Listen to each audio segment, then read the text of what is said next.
welcome back to the Dudes Sports Podcast. If you just watched part of our episode earlier, it's just your boy wasn't really thinking too straight. But we did have a celebrity figure, a man of only known his nicknames. Actually, nobody really knows his true first name. Join the podcast, so we had to make sure to give him his grand entrance. Man from way out west, P4. How is the Northwest? Since I didn't hear anything you had to say. Yeah, hello, folks. Pretty good. We got our first couple days of rain. Mets game's over. Mets won. I did kind of talk about all this to you guys. Um, but Mets look good. 2 out of 3 from the Mariners. Jets lost in preseason. I'm sure we'll get into that. Good UFC fights. So some good things to talk about, I think. And yeah. Yeah, speaking of NFL preseason, we did. If you were watched the last little episode, we did have that currently here. We just got done with college basketball. CB Corner 3, my sleeper pick of the first of 5 was the Texas Tech Red Raiders. We went over that. You can go check that preview out there. I don't know where the other two dudes are at, but we might as well talk a little bit since you did bring up NFL preseason. Week 2 just did kind of finish up, and I do want to know the main man from way out west. What are some of your thoughts on? Let's first start with the Jets. How the Jets have looked in the past few weeks during the preseason. Well, Jets looked really good against the Packers last week, and we touched on that. And they played well, and the team was well coached, and there wasn't a lot of penalties, and they ran the ball down the field against the Packers. Braylon Allen had a good game. We struggled passing, but we were able to get some things rolling. This game was pretty bad, start to finish. Brady Cook looked fine, I guess. There was a good catch by the KU wide receiver. The fuck's his name? Luke. What?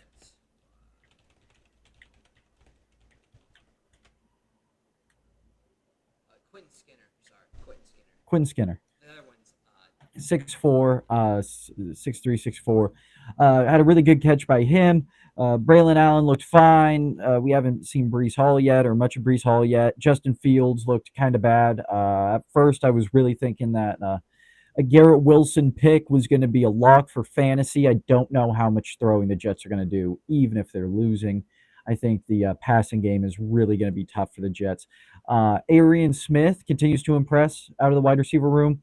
I'm excited to see what he can do between Josh Reynolds, Tyler Johnson, Alan Lazard. All 3 of those guys are on the trade block on my Madden franchise. So I don't know what you do with those guys. I mean, it reminds me of the wide receiver room when we had like Jamison Crowder, and we're like, okay, Jamison's a good wide receiver 3. He was a young guy out of Duke. He was like in his 4th or 5th year. We had Darnold, and we brought in Jermaine Kearse and like Keenan Cole and like just all these names of like guys that sure they deserve a roster spot, but they're past their prime. I digress. Wide receiver or the running back room is pretty good. Tight end room, Stone Smart put Abdul Carter on his ass, and now Abdul Carter's talking smack and whatever. There's no reason to get into that. Um, Jackson Dart looks really good for the Giants. yeah, he really does. Yeah, those 2 games. I mean, you don't want to buy too much into the high. I mean, how did the kid go from the worst first round pick ever to the best first round pick ever? How were they sleeping on him in 2 preseason games? But he looked good. Jameis Winston looked good. Tommy Cutlets, he played a decent game, and Russell Wilson had a good deep ball to kind of start the game. So those are 4 quarterbacks that they have under contract, under significant contracts for at least the next season. One of which being on a rookie deal. They're not going to trade Jackson Dart. And Russell, Jameis, and Tommy Cutlets. Tommy Cutlets isn't a guy that you can get trade value for. And Russell Wilson seems like the guy who's probably going to stay for the most part. Does Jameis Winston get traded or cut and gone to another Winston could team? Or get traded somewhere. I don't know where a location would be for him, but he it deserves reminds me a a couple years ago, the Jets had Teddy Bridgewater on their team. They had Josh McCown, Teddy Bridgewater, Sam Darnold, and another, maybe Bryce Petty or something. yeah. He's like, you're not going to get anything for the young guy. That's your Tommy DeVito. You're not really going to get anything for the super old guy. That's your Russell Wilson. And then you got your rookie deal guy, who was our Sam Darnold at the time, being Jackson Dart. So that's that kind of middle bowl of porridge. That guy who's, and come on, Jameis can figure out. He could throw for 5,000 yards in his sleep. Put him in any system, he'll just start chucking it up. Um, the Giants look like a good squad. The Jets had a lot of penalties. The defensive line didn't look very good. We still haven't seen Quinnen Williams. Sauce Gardner looks fine. Brandon Stevens, we'll see what he does. And then Azari Thomas, I like to see if he has the top end speed to stay with wide receivers at the NFL level. Um, but he's a rookie out of Florida State. Quantez Stiggers, he got a interception. We've talked about Stiggers on this podcast. He's got a great story. And number 37 for the Jets, I'd like to see him play some more. Aaron Glenn is trying to change the culture. He did do some things that isn't Sala like, but the standard is a standard. It's not being better than Sala, it's being the best. It's there is a line there, right? So we just can't say he's better than Sala or whatever, and that's good enough. So I'd like to see where this goes. I think the running back room is stacked. Maybe a trade happens there, but whichever one we trade is going to do decent wherever they go. Michael Carter, great example. Cornerback room looks good. Defense looks fine. Defensive line, we'll see how the depth holds up. Derek Nottie, former Chief, but good team. Cautiously optimistic is the Yeah, cadence. Giants look good too, so whatever. it'll be cool. It'll be cool to watch that. That kind of is a nice transition into our next picks for our NFL pick'em. We did do the AFC and NFC North week one. If you didn't see that episode, go back to the August 3rd episode there. We had the AFC and NFC South last week. So even though that I do not believe that Case Snell, because man, that's the 10-day contract thing. Like he just takes advantage of. What are you gonna do? Well, we could go through the rest of the second preseason games. I Yeah, think we go through some preseason stuff. I mean, uh, the Chiefs, it's so hard for preseason because like nobody like really plays. They do, but like I mean, Chris Jones doesn't play. Like a lot of the defensive key players don't play, so it's like not. It's like hard to judge. I mean, like Sky Moore maybe have saved his job on a different franchise somewhere to return punts, but like that's kind of all I've gotten out of the Chiefs. They haven't looked very well or very good in the preseason. I know they're 0-2. They got whooped by the Seahawks last night, but it would have been even worse if Sky didn't return that. But yeah, it'd be really interesting to see. What's some other key points you saw in the preseason that you kind of want to? yeah, the other side of that coin is the Seahawks, and the Seahawks looked really good. Sam Darnold led a drive in the first drive, and then Drew Lock played most of the game. Jalen Milroe did come in late after the first half ended. I think Drew Lock got another series in the second half, and then they brought in Milroe. But Milroe, he looked fine. A little bit of running from him, which is kind of cool to see. Seahawks fans are excited about this season. I don't think either of their okay. JSN did get a catch, so JSN played. Cooper Cup did not. Um, they're optimistic as well in Seattle. I'd say a little more optimistic than I am about the Jets. But Drew Lock had a nice long run. Their team's got some good depth. It's just is the top end talent as good on par, like you're saying with the Chiefs. The Seahawks team is deep. They got a lot of good players on their team. They got like 70 good players, but only 53 are going to play, and those top 10 best players aren't on par with the other top 10 best players in the NFL for teams' sake. I mean, they don't have a quarterback. I mean, Sam's a good guy, but they're still slightly unproven or yet to show that he's a franchise quarterback. Now being on his, what, fifth franchise? Yeah, I don't know the specific number. Jets, Panthers. Then did he go to Minnesota? No, San Francisco, Minnesota, Seahawks. That's at least five. So good luck to Sam Darnold and the Seahawks. Titans. Cam Ward had a good throw that wasn't caught. I'm sure Nick Howard and it's the joke that we have, but Titans franchise doesn't want to put the whole weight of this on Cam Ward. They're going to let him see it through. Titans fans already think he's reincarnated Jesus. So good luck to the Titans, but we'll see. On the other side of that, the Falcons, Michael Penix, he looked pretty decent. I don't think he's played yet in the preseason, but he's been saying all the right stuff. They've been interviewing him a lot. It's pretty obvious that he's going to be the number one guy in Atlanta this upcoming year. Kirk Cousins probably isn't going to see much of the field. He'd be another interesting guy to see if they offload him. Other games, Zach Wilson, I guess, looked really good against the Lions. I did see him take some bad sacks and have some throws that remind me of Jet Zach Wilson, but love to see Zach perform. Lions got some good players on their team. Packers beat the Colts. The Colts we'll see. Anthony Richardson, interesting character, and then Danny Jones keeps on playing good there. New England Patriots, Trayvon Henderson's the best running back in the NFL. The Vikings, we'll see how J.J. McCarthy does in you're the guy situation. It's going to be tough because he's going to have all the leash in the world, and sometimes that's a bad thing. Cleveland Browns, Philadelphia Eagles. Cleveland Browns, we'll see who plays quarterback for them. It seems like Dylan Gabriel and Shedeur Sanders are competing, which is good. It's a good thing to have your players compete, especially when they both play quarterback. Who knows what happens in that quarterback room, though. Eagles, still Super Bowl favorites. They lost this game, whatever. Panthers, Texans. Texans just traded a wide receiver, John Mechie, to the Eagles. Yeah. Texans, they love getting wide receivers and then having too many and then trading them away and then not having enough. Yep. But they look like a good team. Panthers have struggled so far. We haven't seen the offense really do anything at all. But they've been playing a lot of twos. And kind of the same thing with the Seahawks. This team isn't nearly as deep, but this team also nearly doesn't have the top end talent of other NFL teams.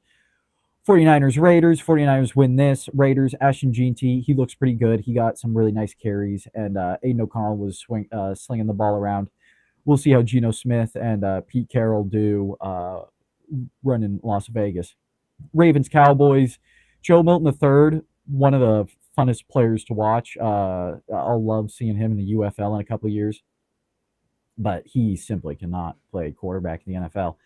And then Baltimore, Cooper Rush, who makes his return to Dallas, he did pretty good. And there's a lot of good talent on Baltimore. They're a scary team. Really good this year. Chargers, Rams. Rams win it.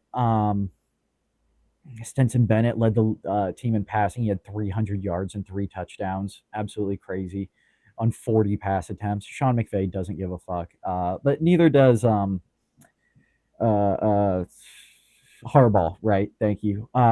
So that's going to be a fun kind of inter-stadium clash right there with those two coaches. And then you have Buccaneers, Steelers. I don't think we've seen A-Rod yet. I don't think so. Pittsburgh Steelers. No, I want to go 2025. Fuck you. But we'll see what Aaron does. DK and Jalen Ramsey. I mean, we say it almost every year, or it's an issue and then it's not an issue. But if Tomlin could do anything with these head cases that he has in this locker room, I mean, this is a Pete Carroll locker room. It's crazy with these guys, and he's got to keep them under wraps. Buccaneers. I mean, we'll see. The NFC South is wide open for them. It's theirs to lose. Cardinals lose to the Broncos. I'd like to see what Kyler Murray's going to do in this NFC West. This is kind of make it or break it for him. And then Bo Nix and Sean Payton. I think that's going to be such like a silly combo. It's like they're going to be so annoying, especially being in the AFC West going against the Chiefs. Yeah. He's going to be just a little thorn, just a little bug flying around your guys' face for the next couple of years. The AFC West is going to be. I mean, and we've been saying it for a while. The reign, the kingdom is going to fall eventually, right? They're going to lose in the AFC West at some point, right? And so this year looks like it could be a very threatening year. I mean, the Chargers look really, really good. I mean, the Broncos played really well at the end of the season, got to the playoffs. They look good again. Bo Nix season 2. Who knows? You kind of see that sophomore slump. So maybe you'll see that, maybe you're not. I don't know. Their defense is really good as well. And then, I really like the Raiders, honestly, sneaky team. I think Geno is actually, like, a good quarterback. Like, he's not, like, he's not your your long term solution, but he's your let's make it like have a decent season here as a Raiders nation for once in our like it's like been forever since the Raiders have been like Oh yeah. remotely good. So like bringing Carroll in, Genty I think is going to be a great back for them as well. I've always been kind of high on Genty too, but I think the Raiders take a good step forward. I don't know. We'll get into the AFC West. I know next week, especially when K Stel's going to be on. But we have been kind of waiting for Howard. We might as well Yeah. do our picks P4, and then we can they can tail in at the end if they. Yep. Tomorrow's game is Bengals Commanders. Yep, and then we had the Saints played too. They tied against the Jaguars. Yeah, Saints Jaguars earlier And today, Bears and then the 30. Bills. Yeah. The one thing with the Bills, and this is a little inside baseball pod, only for the homies kind of thing, but has he gotten a target yet? No, sir. Has he gotten a snap yet?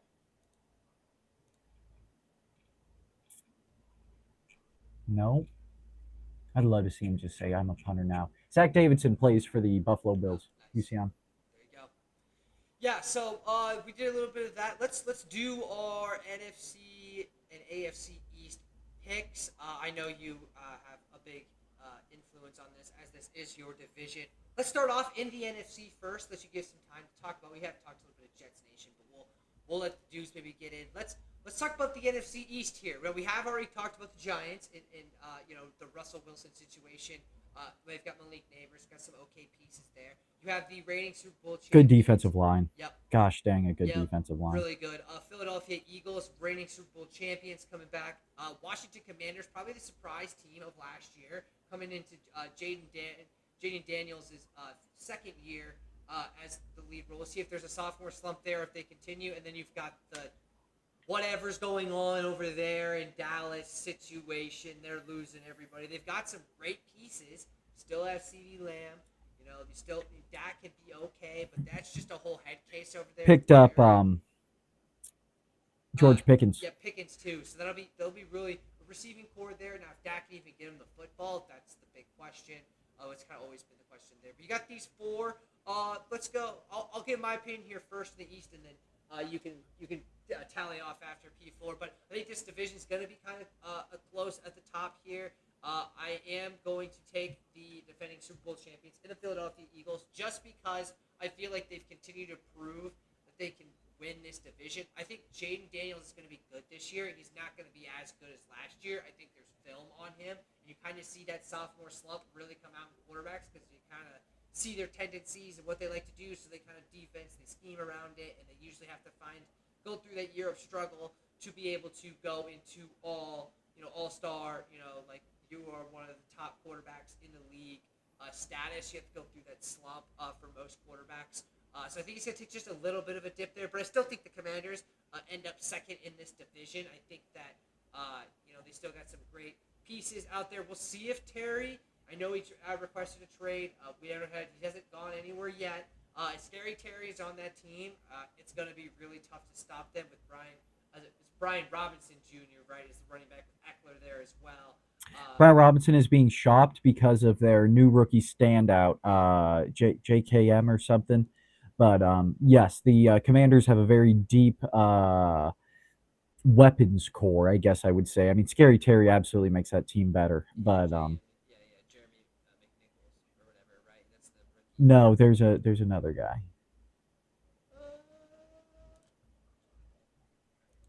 Let's see, Chris Rodriguez Jr. He's not a rookie. You can't look at ESPN's depth charts.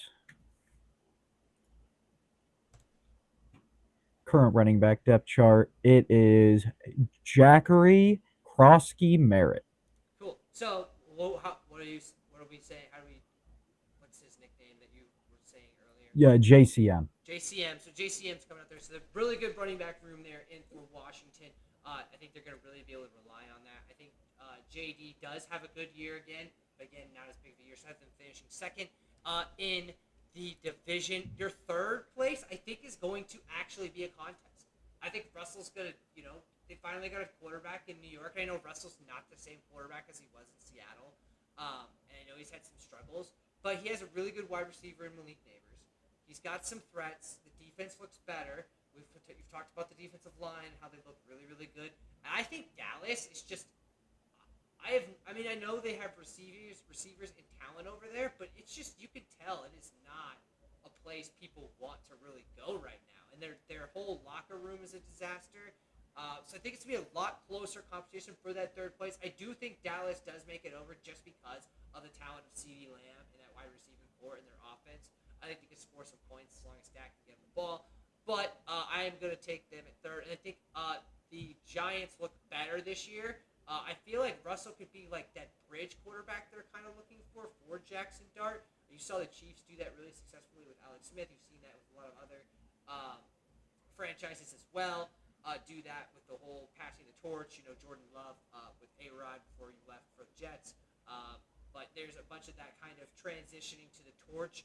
And I think Jackson Dart's going to learn a lot from a Super Bowl winning quarterback in Russell Wilson. So I don't think this year will be the year they really, boom out in the NFC East. But I think next year this should be a team to watch out for. So my final, I've got the New York Giants at number 4 finish, Dallas 3, Washington Commanders 2, and then the Eagles being the playoff team out of the NFC East. P4, do you agree, or are you kind of in a different direction?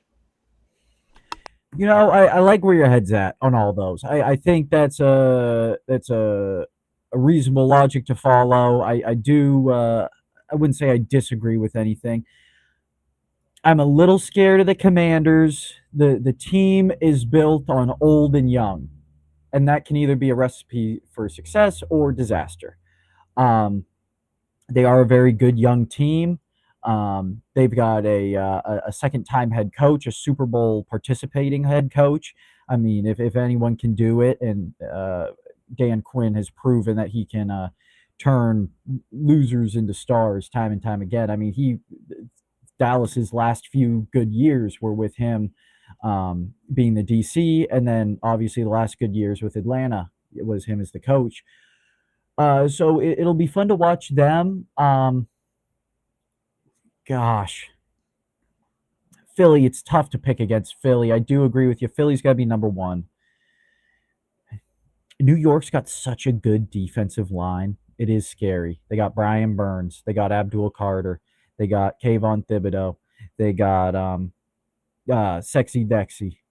I mean, they got all these guys. I mean, you would say that they have 3 9 techniques, but and that's sometimes tough to work with. But if any defensive coordinator can figure that out, let's double check who it is because I know Wink left.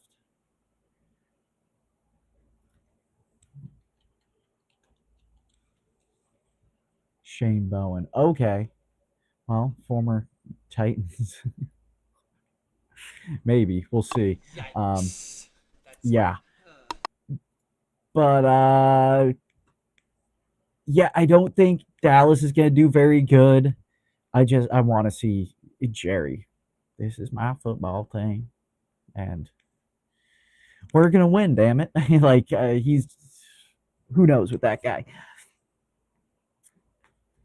Yeah, I mean after Philly won, it's kind of a toss up between those 3 teams. The NFC East is just kind of known for being hot and not, and this and that, and Cowboys will go on a 10-game win streak in the middle of the season to lose the last 3 games to get a wild card spot after they're like Super Bowl favorites. So the NFC East is a tough division. Cowboys got a lot of good weapons. Giants, Malik Neighbors are going to be a good fantasy pick. I think regardless who that quarterback is, they're going to be able to throw the ball. Brian Dable at the helm, but he's on the hot seat too. And then you got the new coach in Dallas who's already on the hot seat. He hasn't coached a game yet. Maybe having kind of more of a standard coach with Dan Quinn is going to help galvanize the Commanders. So maybe I cement them in it too. But exciting to see the NFC East. Yeah, fly Eagles fly, I guess. Fly, Eagles, fly. I totally agree with that. We'll have to wait and see what K Stout and Howard want to do with their picks here. But we are going to move from the NFC over to main man from way out west division in his spot. We'll have to give him plenty of time to talk about that. I am going to quickly go over what I kind of think of this AFC East division, as it does find itself to be very interesting. I feel like, you've got obviously the main pick that everybody probably will be picking for the AFC East in the Buffalo Bills. Josh Allen, just continues to be one of the best quarterbacks in the NFL. Hasn't really gotten that last step to be able to go to the Super Bowl and win a Super Bowl, but they seem like they're on the rise. The defense is back better than ever. James Cook, running back, very solid as well. They've got a ton. They've got a Khalil Shakir too as a wide receiver, and so we'll have to wait and see. This defense is just loaded. They picked up. I always forget they picked up Joey Bosa to be their right edge now, and that's a huge, obviously, grab for them. And then you got Tre'Davious White, Taylor Rapp, and a bunch of other great defensive players. That defense is scary as always. Then you've got the rather puzzling. You don't really know what's going to happen.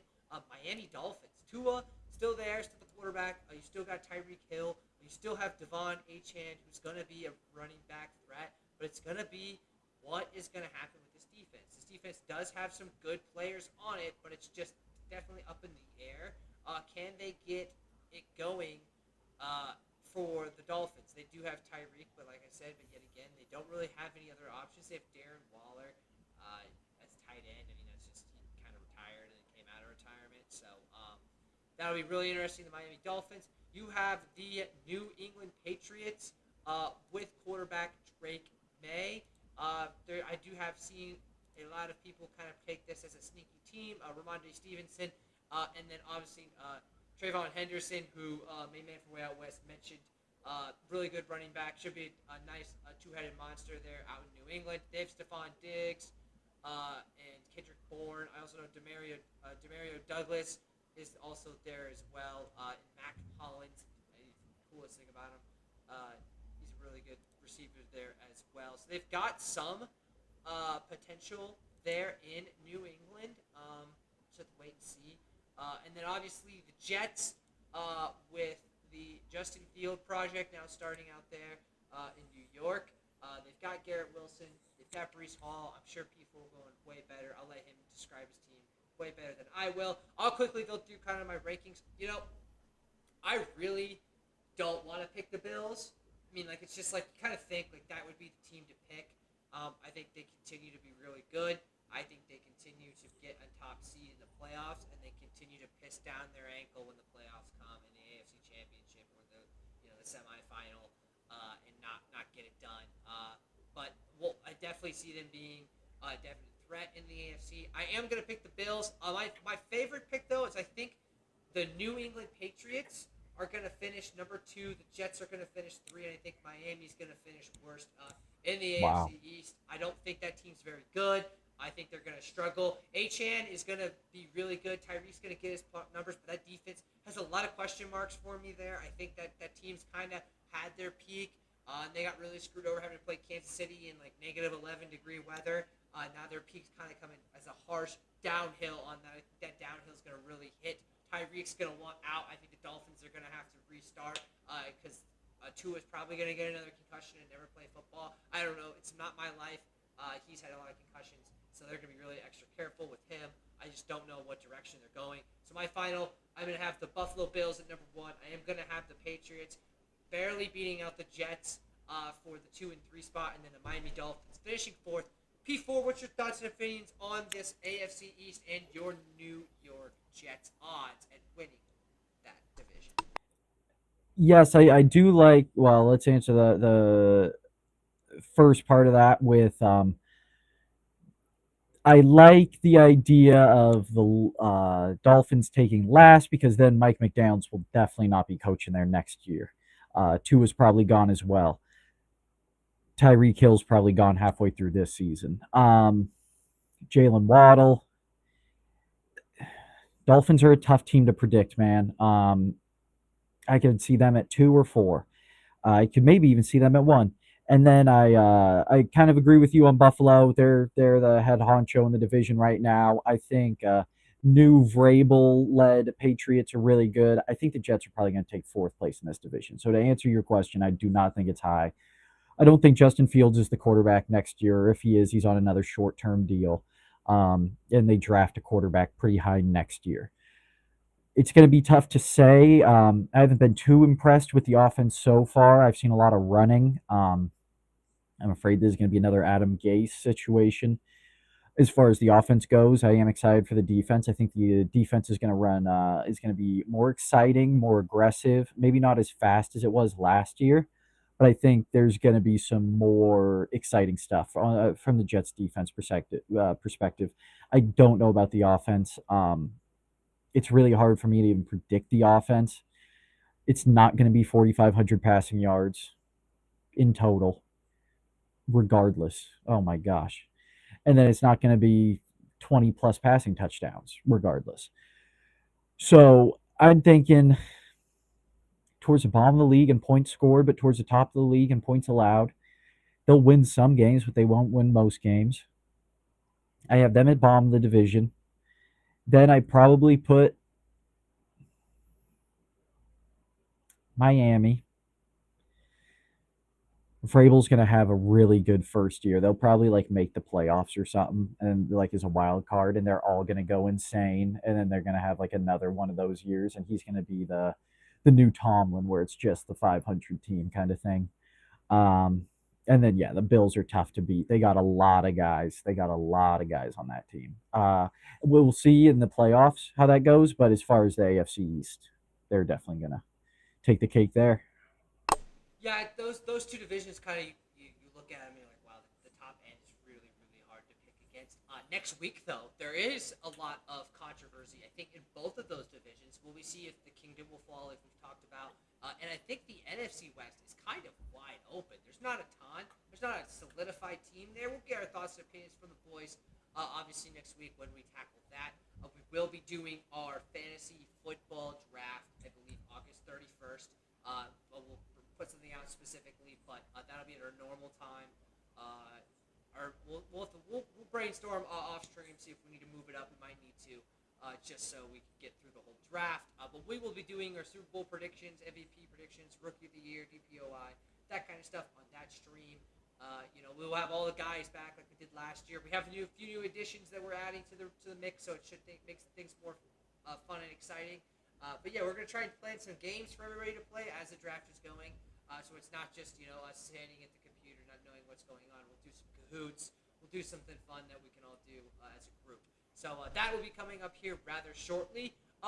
We could talk a little bit of MLB P4. I've watched some of this. I know we're getting down to the wire where I've actually been watching a lot more, obviously, because my team is trying to make the playoffs. It's not looking great right now. They are 4 games back. They swept the White Sox like they should have, but they lost. You lose. We already talked about the Twins lost, and then they lose 1 game to the Nationals. And like I get it, it's 1 game, but that means a lot right now in this hunt. There's a lot of good teams. We're 4 Jack games back. Caglione is in Yep. rehab assignment in AAA. Hit a Yep. home run. So yeah, hopefully he'll come back and help out a little bit on that hitting front. But like I was at the White Sox and the Royals game on Friday night with a friend of mine, and you could kind of tell when you look at this lineup, right? You see great players. You have Bobby Witt Jr., right? And then you've got Vinny, and then you've got Salvador Perez. And you've got Miguel Garcia, who honestly has become a really great center stone piece. I think next year he'll make an even bigger jump and be really good. But you have those 4, right? But the front end of the Royals lineup and the back end of the Royals lineup, it doesn't seem like they have anything going on. Like there's no help on either the front end or the back end of this lineup, especially which has been the thing me and K-Stel have been complaining about all year, is there's no outfield.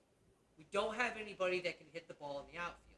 We have Kyle Isbell playing all the time, which, I mean, I guess he's played better, but he's still not your solution. Yaz, trade piece, hasn't really done too much. Adam Frazier, been okay, but there's not another. We need like 1 more really good bat, and maybe you thought Yaz would be that for us, or Adam Frazier, or somebody. Hopefully Jack can come back and play better than he was. he's going to be going through an injury and rehabbing that is his first year. So you got to give the kid a little bit of grace. He's not going to be this unbelievable player his very first year through, but you hope to see improvement. I hope they can make the playoffs this year. It's not looking great. They have a chance, obviously, just like everybody else, but this next series is massive. They play the Texas Rangers, who are 1.5 games behind them, and then they play the Guardians later this year, which will be huge because they are 3.5 games back. Let's go look at their schedule real quick.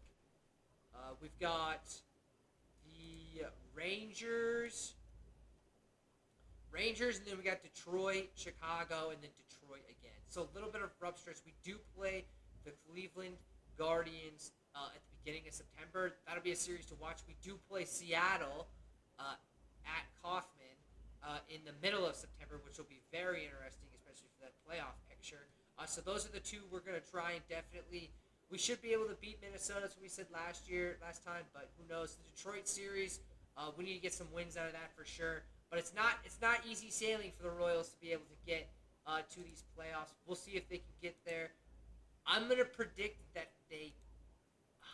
If we got a month left.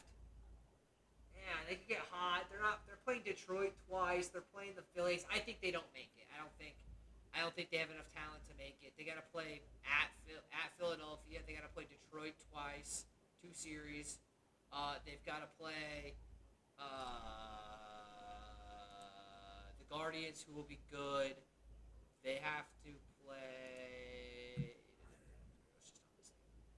They play the Toronto Blue Jays, which is a good team. There's not really that many bum teams left on the schedule on the series of that. You got Chicago again coming up recently. The Angels haven't been a slouch at all. And then I guess you play the Angels 2 series and then the A's at the very end of the year, which is kind of nice. Maybe if we're hoping for that one gamer, we got to play the A's. You can hopefully get in. But if I'm going to give my prediction now, I think they're going to be 2 games outside the wild card looking in. I'll be watching some Mets baseball in October. How are the Mets looking? I know they won today. That's a little bit of a spirit up, right? They have been playing not as well, but they have a little bit of a jump now. What are your thoughts and opinions on these New York Mets? These Mets, the current iteration of the Mets, now with Nolan McLean, who is the best pitcher in baseball. Excuse me. Nolan McLean's the best pitcher in baseball. And he threw 5 1/3 scoreless in his debut with 8 strikeouts. Very impressive by him. That was yesterday, Saturday. They won the Little League World Series Classic, or whatever the fuck it is. Today, Juan Soto shuffled because a whole bunch of 12-year-olds told him to. Seattle's a really good pitching team. I'm glad the Mets were able to kind of break them open today. And yesterday, we were up by quite a few runs on Friday and blew that game. So that's the scary part, and that's why I need to watch the end of it. That's why I was a little late here. I mean, the Mets were up 7-1, and then it was 7-3, and then you had runners on the corners in the top of the ninth. You're like, hey, what the fuck's going on here? But Mets did get the win today. Surprisingly, they are 5 games back from the Phillies for the division lead. How many do we have left to go? Not many, like 50 games, 40 games? Not that many. There is how many series left? 1, 2, 3, 4, 5, 6, 7, 8, 9, 10, 11, 12 series left. So 30. All right, so 36 games. Yeah, 40. Yeah, I didn't think it was that many, but you're 100%. Yeah, about 40. So 40 games left. We got time to get back on the Phillies. We are a game and a half ahead of the Reds for the final wild card spot. The top of the NL is pretty good. The bottom of the AL or NL is kind of showing themselves. The Giants are kind of out of it by now. Sorry to say, Mr. Howard, but the Cardinals might be out of it. I mean, that's what he's been wanting this whole time, is them to be out of it. Yeah, so we can look but they keep on hanging on. Yeah, you do have the opportunity to play. You play the Phillies twice with 2 series against the Phillies. One at City and then one at Citizens Bank too. So it'll be definitely interesting to see if they can bridge that gap there. Did you see any more other baseball guys you want to talk about? I know K Stelt's usually the guy that does our baseball stuff. I know you're pretty Yeah, active as well. Miami can be good. Padres are really good. Dodgers are really good. The Brewers Brewers, might be the man, best team in my God, baseball. they're Cubs 38 and have 40. fallen off. The Yeah. Cubs are eight games back. Oh yeah, and they won't catch up. The No, Brewers are going to stay hot. Mariners probably make the wild card. well, yeah, they're half a game ahead. I, they've got a good Guardians, shot. Kansas City, they got kind of a trek to go. Yankees, Red Sox, and Blue Jays. I mean, maybe the Yankees don't make the playoffs. That'd be insane. That'd be awesome. It's the Yankees. Yeah, I mean, I'd like it.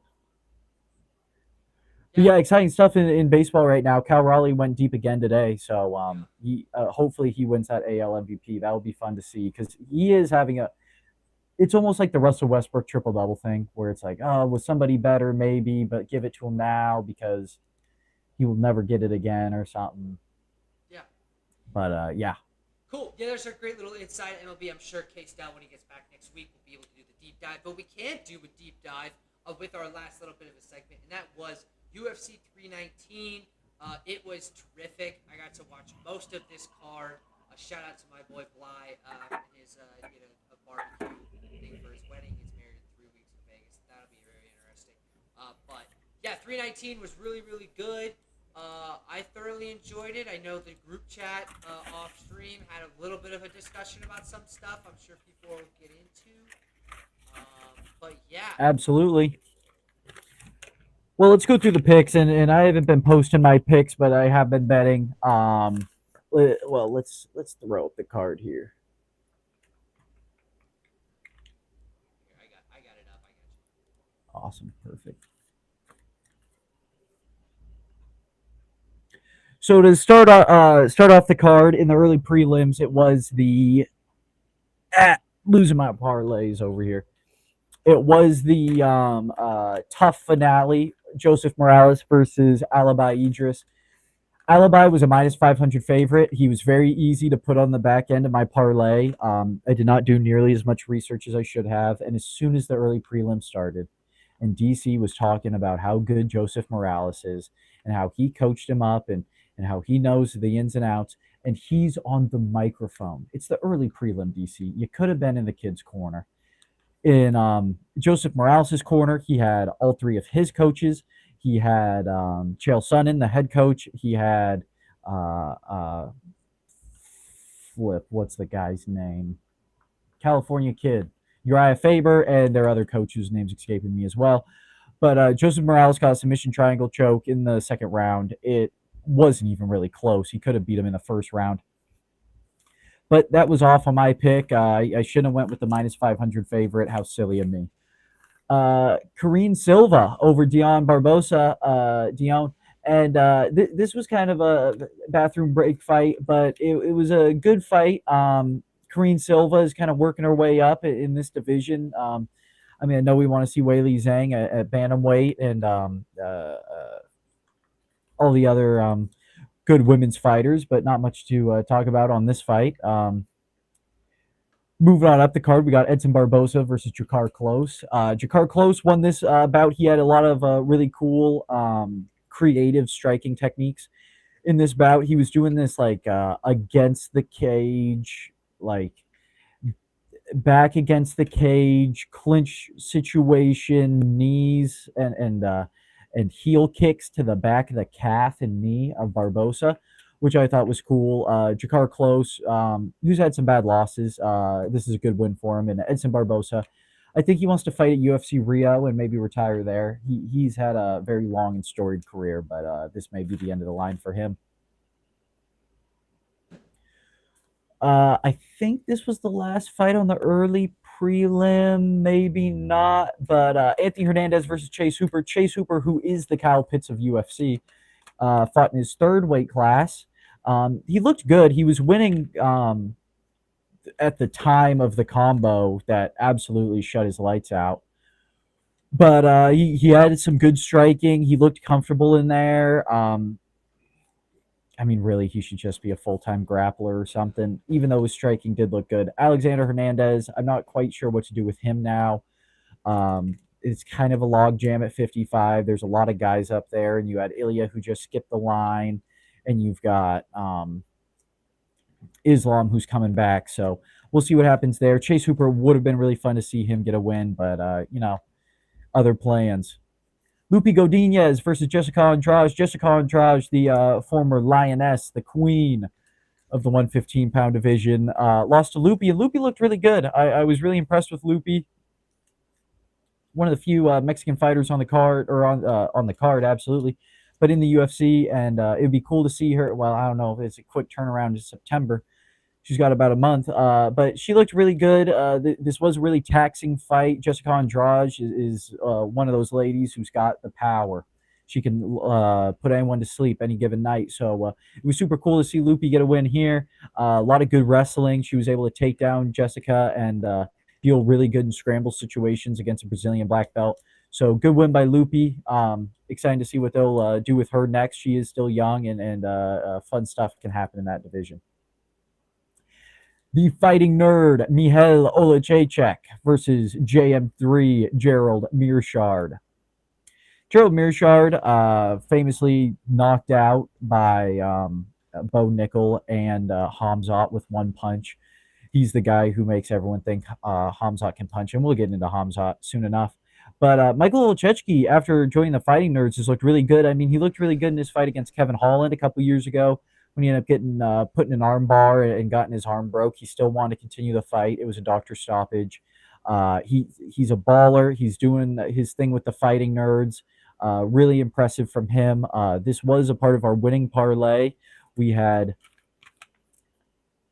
Hooper Hernandez will not go the distance. Meerschaert Oleksiejczuk won't go the distance, and Elliot Asakura won't go the distance. As far as our money line winners and losers, we had Alibi, which we talked about. I did pick Jakar Close. I did pick Michal Oleksiejczuk, and we'll talk about the other fights coming up here. But Michal Oleksiejczuk, after joining the Fight Nerds, looks really good, and I'm excited to see what he'll do. I mean, 170 or 185, as we saw, is kind of being taken over right now. But there's a lot of good fighters at 185, and it'd be fun to see him. JM3, I'm not quite sure. Going up the card, Bangsor Susurkayev versus Eric Nolan. Susurkayev did not look fantastic, but he did get the win. He was famous, and you can see this on other MMA YouTuber stuff.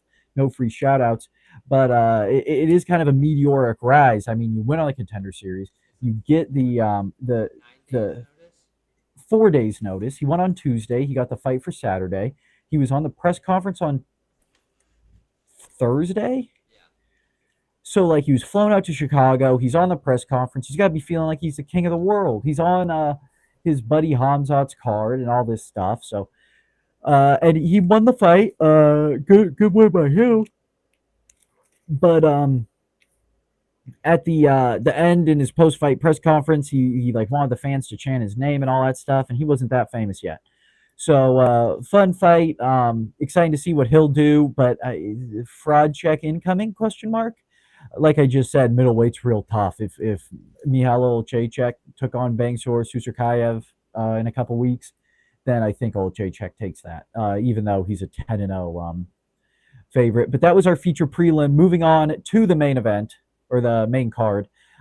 We have Tim Elliott versus Kai Asakura. Kai Asakura, who got a really tough pull his first fight in the UFC, two-time risen champion, fought one of the greatest current champions the UFC has to offer, in Alexander Pantoja. It really does.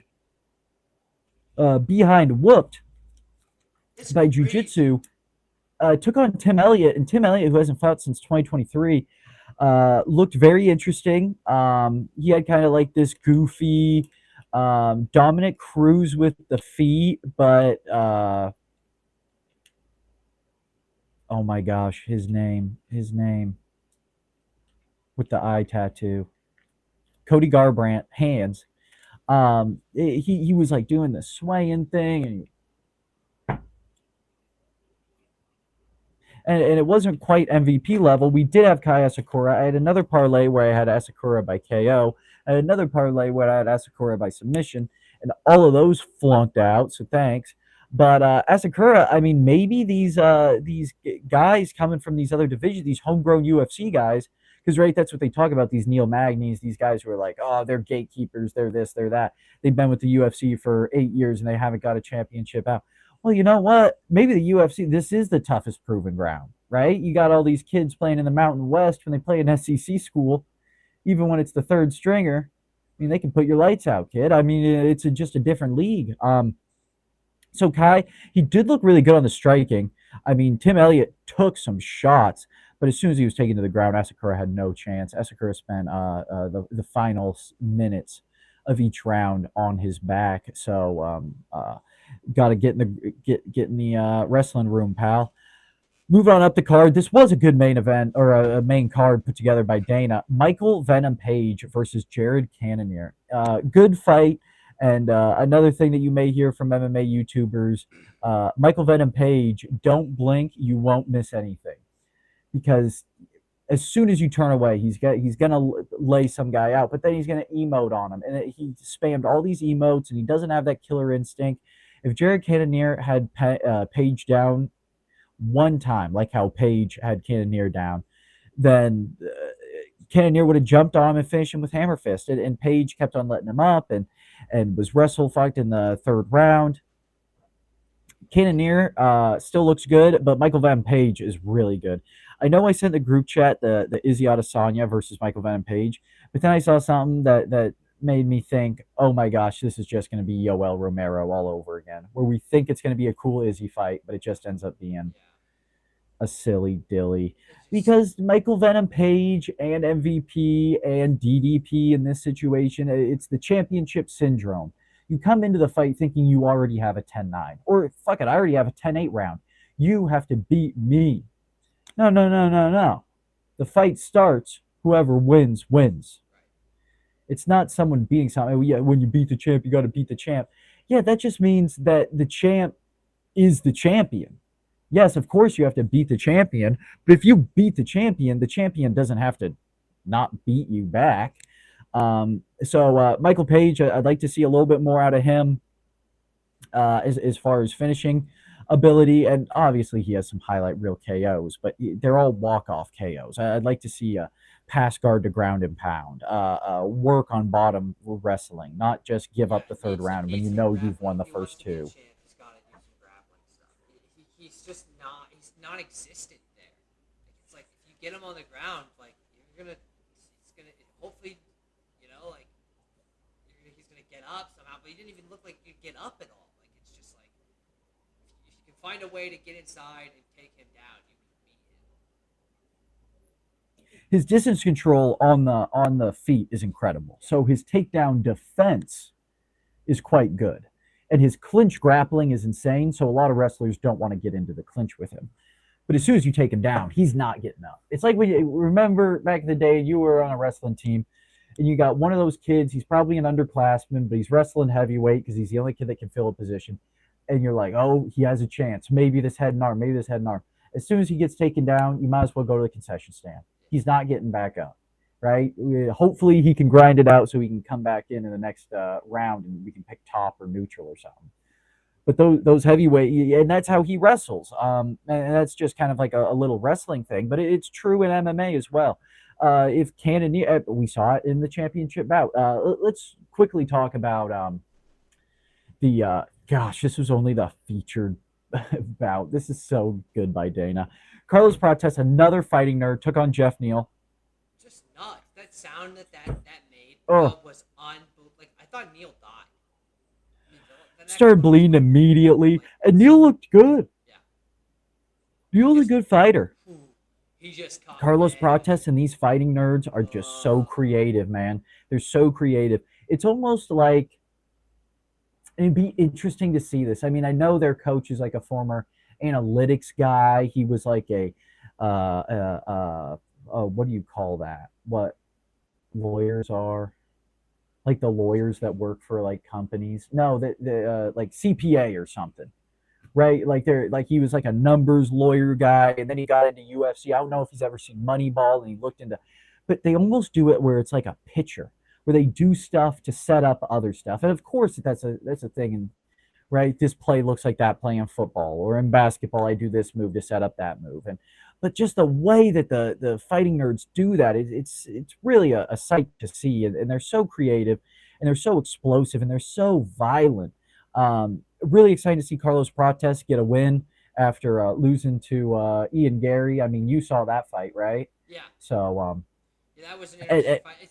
That fight, it just felt like it was a big moment, and he kind of got into that moment, like caught up in the moment. For the first, then you saw him in that fifth round really come out and shine, and almost finish Gary too. So I think that was, but he just showed here that this is a main event guy. This is not a 3 round guy. Well, that's the thing. Maybe going into those 3 round fights, right? Let's say let's put ourselves in the mindset of a fighter.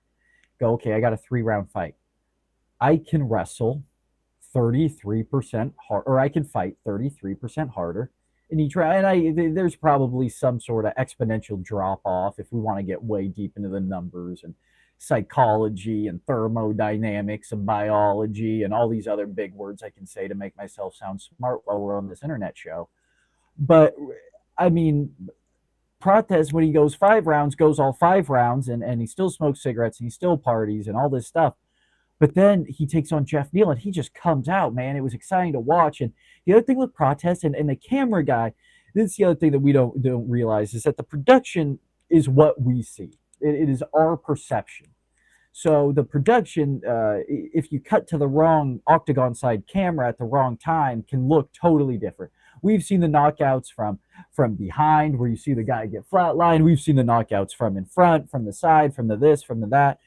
Prates runs around the cage so much. The problem is they cut to the near camera when he's like coming by, but he just runs circles, and it's kind of a cool way to damage distance. But that's what Ian Gary took advantage of. He did the low singles, which that's what Cannonier should be doing. The low singles really the only wrestling attack that works, unless you're going against a non wrestler and you're a Division 1 champion and you can do a power double like fucking anybody, or you're going against a big striker guy and you catch him with a duck under a hook or something. But really, the low singles the only way, because the problem with like in the wrestling mindset, as speaking as a wrestler, is when you go for a low single, okay, they're going to kick out of it. I'm going to be in a bad position on the ground. Being on the ground when your opponent's up in MMA is actually a good thing.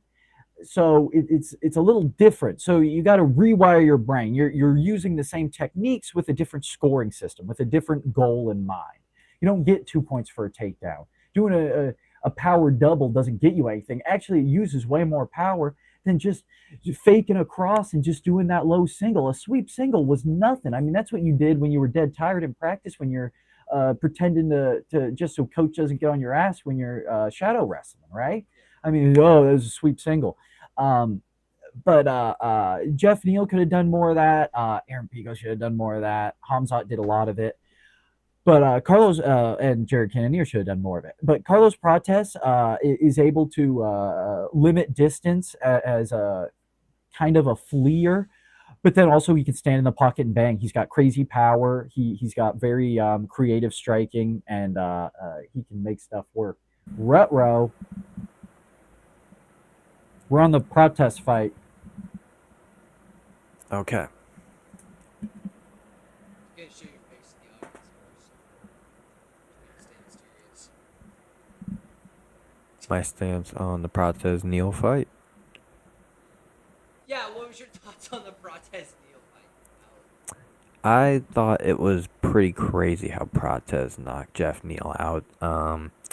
It is unfortunate to see Neal go out like that. I think Neal just steps up to anybody. He is one of those PC calls it the best. What is Jeff Neal to you, PC? Jeff Neal? I mean, he's Yes. a good fighter, but he's not like. What would he be in the division? It's Oh, crazy that we ask him this I every don't. week. I think his name. I think it's called a gatekeeper. I think that's what it's called. Yes, specifically. yes. Okay, Correct, PC.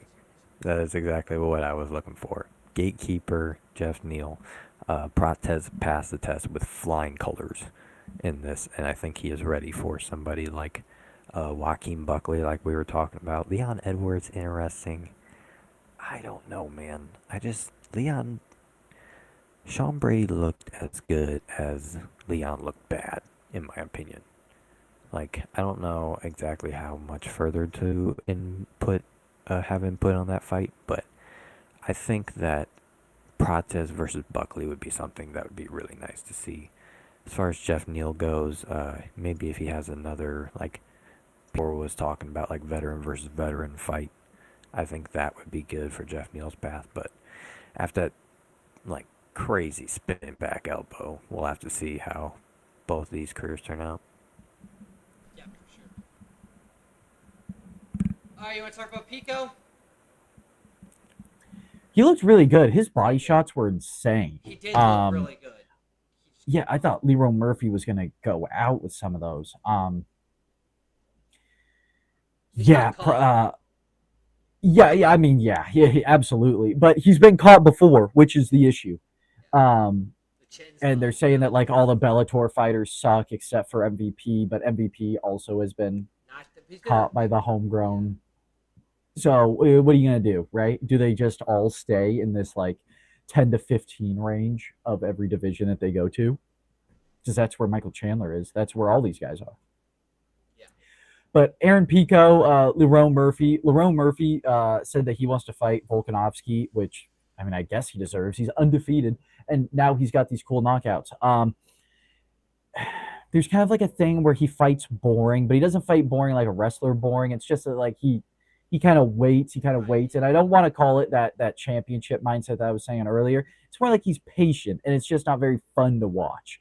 Um, he's got a lot of decision wins, but he also has some knockout wins. He doesn't have any submission wins. He's not a submission guy, but he's a really good fighter, and he's maybe not that big of a personality, I guess I would say, to garnish all the fan favorite that some of these other guys are getting. But I mean, him and Diego Lopez. If you were to really ask me who's better, I'm not quite sure. If you were to ask me between him and Brian Ortega, I'd definitely take Lerone Murphy. Yeah. So if you're asking me between him and Aljamain Sterling, the co-main event or the featured event in the China card coming up next week, which we could talk about, but Lerone Murphy looks really good. And then Aaron Pico, oh man, what are you gonna do? He looks He like looked really I was good. pumped. So, I was pumped. I was like, whoa, he can swing. He didn't use any of his wrestling, which I was a little surprised. Much at all, but just get caught. yeah, just got caught. All right, talk about this. Yeah, God dang it. What are you gonna do? Right? Because I was a Khabib fan, Yep. and now this is happening. I don't Yeah. like it But I nearly as mean, much. I don't like it. I mean, like there we was intent more with those, I think, than what Kamzat was doing. Is the only thing that, like, when we saw Usman versus Buckley, Usman was pounding on him and stuff. Kamzat just had like knee shots to the back. I feel like if there was more aggression, I think we could have seen a big Kamzat statement. But I think Drix's also is kind of a victim of that because he chose to kind of like protect himself for a lot of this fight, which is not a bad idea because like someone like John Jones has messed people up before on the ground and pound, just being stupid. So I think DDP was just trying to get a shot in some point, but he just never was able to get that shot. And I think it was a good tactical fight. It's just, like I said before, it's disappointing when people game plan for the scorecards. There is a lot of that Well, in combat that's the sports. problem with it right there. There was Yeah. no finish. I think he pump faked a rear naked choke at one time. DDP's the one with the submission attempt in that fight with less than a minute of control time. And I don't know if you click that little arrow button, PC, if it'll show you total strikes. But Hamzat Chimaev broke the record of total strikes. He had over 100 strikes per round. They were these little pitter patter head strikes that did no damage. I mean, Hamzat took more damage on the feet than He had Duplessis did, 529 total 100%. strikes and then 37. Hamzat was bleeding at the end. DDP, uh, did we hear what came across the radio waves in between the fourth and fifth round? None. No. DDP asked his corner to throw in the towel for him. Wow. I didn't know that. He said, I can't do it. I can't do it. I'm done. I And thought I heard that, but that's kind of crazy if that was. yes. He And still went out there and he did, did. and he looked. He did, Well, man. but what are you gonna do? What else are you gonna Yeah, I mean, gonna like, do? we were Just talking about that. It's a Styles boring, make it's fights. it's a boring fight. It's boring. But like, how can you like? well, from DDP's perspective, like it's like a You pitcher getting can't shelled put on the a mound. You striker. can't. You more than anything, you He just want knows to turn you're into gonna dust when you're out there. right. When you not know gonna you're hit his getting your ass fastball. whooped. You're not gonna hit my fastball, so I'm gonna continue to throw the fastball because I know you can't hit it. That's what it is. I mean, he knew that he was gonna take him down every single time. No, it's. I mean, It wasn't a bad performance. It was just. It was for Hamzat's standard. This isn't. I would like. This, I would this like to wasn't see a good title for defense Hamzat. from him. Yeah, I would like to see a title defense. Well, from that's the him problem is who because they cannot. can't Who be a can? striker. Yeah. It can't be a striker. Sean Brady, I think, is a decent shot. I like Sean Brady's odds. Honestly. Sean Brady. The Ritter, man, I don't know about Yeah, that. Brady's going to be performance. at welterweight. it's like the Ritter. Is he? The Ritter was the only Yeah. guy that I Oh, think okay, that I'm maybe tripping. grapple a little bit, middleweight. but like all those Yeah. other guys, like he's gonna do the same thing to a Yeah, lot the of those Ritter- guys. He's just gonna be able to take them down. He's gonna sit The Ritter out there on top really of 'em. struggled against Whitaker's jab in the last fight, I think, and I think Kamzat can like blow Whitaker or the Ritter down. I don't know. I just don't I think know it who wouldn't your be- next opponent would be. I mean, For middleweight, yeah, I didn't think like I about don't like a Sean lot of those Brady guys. being Like maybe welterweight. the only way you do is Um, catch him, but like that's gonna be. I mean, if he's gonna dominate, like in the just being able to take you down and like keep you there. Braujo says he has the answer. I think Anthony Hernandez, if any of those guys that were in the crowd last night, I think if he gets one more fight against a decent opponent in the middleweight division, I don't know. Imavov is fighting Caio Braujo I think in a couple I weeks. don't think that's who can beat Kamzat. The next up for the title shot. He's such a striker, man. Like if they win. They Whoever wins that fight will get the next title fight. Yes. Yeah, probably. Yeah, 'cause that's like the only guys you can think. I mean, Strickland, no way. Izzy, no way. I mean, yeah, it's gonna be. I Here's the know- thing: Hamzat can't stand and bang. He cannot. He's incapable. And I know he got that mirror shot KO. He has power in his hands, and I sent this in a text today. But he can't box. He is incapable of boxing. He can maybe strike sometimes, but he can't defend himself on his feet. It's either Gilbert And- Burns or that Usman fight. Right? It's And like- even Burns was able to kind of keep the wrestling at bay. You can get a Brazilian jiu-jitsu guy. I mean, maybe a fighting nerd is the answer. Man, I mean, Kyle Borjaio Styles. just has to be strong as shit to like Usman. Have you was seen that just push motherfucker? him He off. looks like Lou Ferrigno in the hole.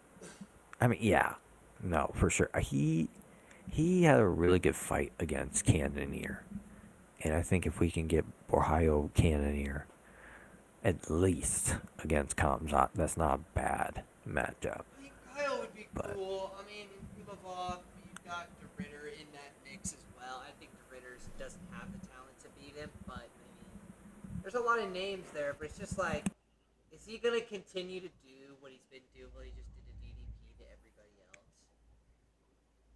Like, is that just gonna be the way it is in this division, where there's so much great talent, but you got a guy that is so good at one thing that he just wipes all of that talent out because he's so good at that one thing. You kind of saw that with, like, I mean, Khabib is a great example. I mean, like, I know Khabib did more than what Cosman has done, but he had some great fighters, guys that we were looking forward to, and he just wiped them all out because he was just so much better in the grappling and being able to hold you down and carry your weight and making you tired. I mean, we've got some good guys here that we've talked about that we'd love I to mean, see we're not reach even in. totally sure if DDP is an awesome win yet. True. Whitaker was I guess a good win, but if you look at Whitaker, he was on the downslope. Usman, he almost lost, and he was definitely on the downslope. Holland, that was the fake glove touch. Yeah. Burns almost lost, and he was on the downslope. Yeah. It's The, very the interesting. Leech, Just the way he that he was on the dominated downslope. Mearshot, he stinks. And then you got two no names. Yeah. So yeah, I mean, and it's so easy, revisionist history and all that stuff. But it, Yeah. That's a great point that a lot of those guys on their down so maybe compete. Maybe we haven't seen maybe DDP isn't the guy that we thought he was. I mean, he'd be right? I mean, even going into this fight, like people, we were taking him because we're like, okay, somehow we're wrong because we're watching him and we go, he's not good, and yet he keeps on winning. So the only reason we took him is because we can't believe our lying eyes with Hamzat, but we see it with DDP I somehow. don't think DDP was like never good.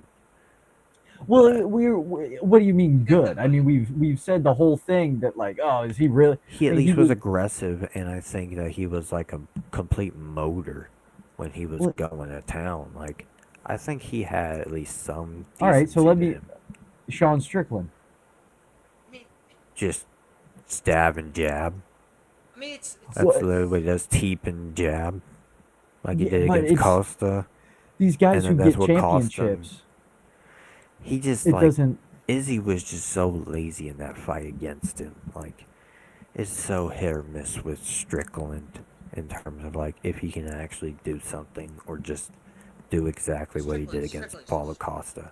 it's Yeah. Well, that's kind of the point I'm trying to make with DDP is that just because you win the title doesn't necessarily mean that that it's an awesome win. But he had a couple of good defenses. I don't know. Who did he defended DDP? against Izzy and Yeah. Izzy and Strickland. Strickland Strickland. twice. Well, he Whooped beat his ass. Strickland and then Well, defended against Strickland. I mean, is that really that great of defense? I mean, I know Izzy's a great Well, that's what I'm edge, saying but is that on like you Alex, got all these he's guys not- beating all these guys, This wasn't, right? This And isn't he beat Alex Whitaker Pereira too. Beat Izzy that beat Alex Pereira. This is the Izzy that we've had where he's more about dancing and getting the views than winning knockout championships. And Strickland's So, just a kind of just he's gonna hit you once clean, you may go out. But that's all he's got. Maybe it's maybe the bigger thing is that we're saying is the middleweight division. We can't tell if it's the best division It's just or the really worst division. styles make fights at the end of the day. Yeah, every DDP time. against Kamzat, it's just two completely different styles, and Kamzat just completely contained him. And that's at the end of the day what went down in this fight, in this domination. I mean that really does it for Chicago, and we can talk about what the new scoring system should be to help encourage fighters to fight in a way that is exciting for fans. Next week we have UFC China. It is at 3 a.m. Pacific. How fun for me! Zhang. I mean, Johnny Walker. We'll see if he even makes it to China. Brian Ortega versus Aljo's have a cool fight. Sergi Pavlovich versus Waldo Cortez Ortega. That's a fun. Acosta, sorry, is a fun fight. Waldo is going to win a heavyweight title. Clip Wow. Sergi's pretty good. Then we got like a lot of Chinese guys on this. Kyle Dawkins is on the card, which is fun. And we also have some good Dana White Contender Series stuff coming up. I would encourage all of our fans, if you're even kind of into MMA, look into Dana White Contender Series. It's really incredible. It's some of the most fun fights and good matchmaking that you'll see. It's these guys who haven't really been anywhere. Oh my gosh, Tapology has 3 Netflix Canelo versus Crawford things. The biggest UFC event in September, they say. Yeah, supposedly. Yeah, because That's so crazy that Mexico. I'm like, oh Yeah, yeah, that that's there too. stadium. Right. But please go watch. Gosh. Um. Yeah, I mean, Yang Zhang, 98.9% by KO fan Yeah, prediction. it's just well, he beat Anthony Smith in Kansas City, which is nothing. So I don't know how good that guy is. But Johnny Walker's another one of those freaking clowns. It's just like, what are you even doing? So it'll be interesting to see if Zhang's just gonna demolish him. How he gets knocked to the ground. Like one of Well, those Where are we? inflatable Oh my bullet gosh! If balloons. we get a Johnny Walker doctor, where are we? Oh, so awesome. that Brian Ortega and Sterling fight will be nice too. That's actually gonna be nuts. Yeah, Yeah, I need to Aljamain see Ortega do is pretty something. good. Aljamain's pretty sick. Yeah, especially at 45. Aljamain against Masvar, bruh. That was a war. I like Oh, that fight a lot. But that is gonna probably do it for the Dude Sports podcast tonight. yep. No smarter done because it is the last week, and We want we Stealthy need here all. for that. Yeah, Yeah, so no smarter dumb tonight. we can do Barbie or whatever the fuck. What's he supposed to do? Taylor Swift? Taylor Swift. I don't think he's got his camera working. Let's schedule that Ah, out. okay. What, Yeah. Howard, are you gonna be on time next week? I hope so. Okay, I let's hope plan so. for It was next week. unfortunate last Howard, night, so no yeah, matter let's do what next time week. he gets there, next week we'll be having Howard Yes. Taylor Swift punishment because we do need to continue with our punishments because we have stopped off a little bit on those. So hopefully we'll have our Smarter Dumb finale. K-Stel will be on. Hopefully, I don't know. It's just this whole, who knows, 10-day contract. He now has a new wife, so he's like not available. I don't know. What Part-time Yeah, I don't know. player. It's just what it is at this point. We just might as well send him to the G League for a while and let him think about his consequences and maybe bring him back up to the star talent that we have. But Howard, why don't you leave your last words to people, even though they can't quite see you today. Yeah. Sorry about the camera malfunction. I tried like logging in, logging out of this thing. But at least I wanted to get some words in and talk to the people tonight. It is a big week. We got college football at the end of this week, week 0. We got Iowa State and K State over in Dublin, which is going to be interesting on Saturday. Chalk. Yeah, and KU going against Fresno State. Kurt Warner's son is now playing for Fresno State. They also got a new head coach. But obviously KU's got Jalen Daniels coming back. That's gonna be a fun week 0, honestly. And then you got Hawaii going against Stanford with Andrew Luck as a new GM. So yeah, week 0 coming up, and then right on the horizon, starting the upcoming Thursday, a week from this upcoming Thursday, is week 1. So I'm excited for that. Liverpool, close dub. They got the dub to start the season. It is a stacked team, so now I have to root for them at least to win the Champions League this year. Otherwise, it would be partially a disappointment. But good start to the season. Cardinals not doing good. And yeah, we got Titans football. We got NFL starting up, more preseason. I liked what Cam Ward did. Our wide receivers. Yikes, Van Jefferson sucks. And yeah, peace out. Yeah, good notes there on Howard for football. We will be starting up our college football stuff next week here, as again he did say there is a few matchups that we didn't talk about, but that's all right. We'll review those. Obviously, we'll have a KU either rant or successful praise going. But man, from way out west, what's your final words to the people? Yeah, let me double check. UFC was super good. The Mets still kind of stink. We'll see what they do there. God, I'm so excited for Nolan McLean. Nolan McLean's very good at baseball. His RPM is just absolutely incredible. I What mean, you we'll see thinking what about happens with Darian his arm. Menza? Darian Menza. Oh, for Duke. Yeah. I'm pumped. I just saw like a team picture today, and God, I said this once to PC many years ago.